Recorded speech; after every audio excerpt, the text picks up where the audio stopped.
The lust of the eyes. 1 John chapter 2 verse 16. For all that is in the world, the lust of the flesh and the lust of the eyes and the pride of life is not of the Father, but is of the world. And the world passeth away, and the lust thereof.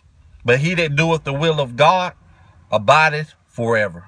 So all people that is in the world, that is a friend of this world. James 4:4 says, if you are a friend of this world, you are enemy to God. So everyone who is conformed to this world, this is something that they do. The lust of the eyes, which is not of our Heavenly Father, but it's of the world. In the book of Matthew chapter 5, beginning at verse 28, Jesus said, But I say unto you, that whosoever looketh on a woman to lust after her, hath committed adultery with her already in his heart. And if thy right eye offend thee, pluck it out and cast it from thee. For it is profitable for thee that one of thy members should perish, and not that thy whole body should be cast into hell. So Jesus said, if you look at someone, lusting after them with your eyes, lusting after them in your heart, you have already committed adultery with them. The Lord said in verse 29, if your eyes cause you to sin, pluck them out and get rid of them. It's better to lose your eyes than your whole body to be cast into hell. So guess what? Watching porn is committing adultery because you're lusting with your eyes and committing adultery in your heart.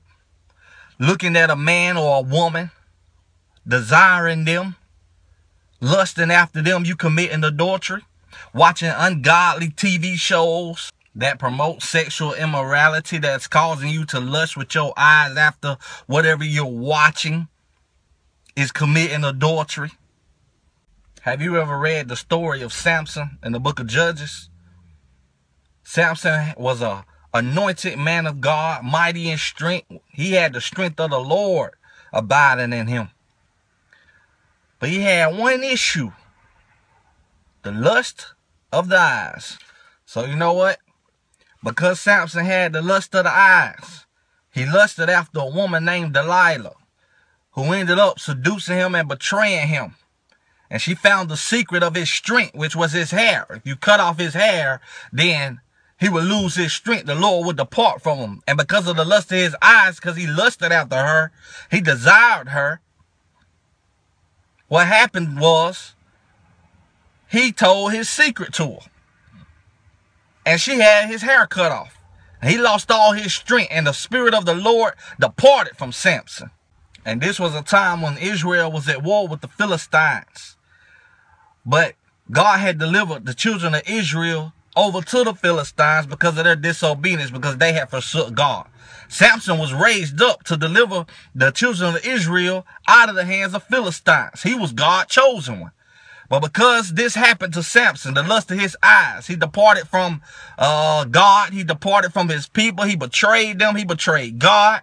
And when he lost all his strength and the Lord departed from him, the Bible said the Philistines took him in Judges 16 verse 21. The Philistines took him and gouged out his eyes.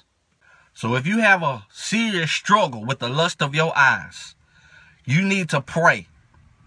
Fast and pray. Ask God to touch your eyes that they sin not. Ask God to give you some new eyes.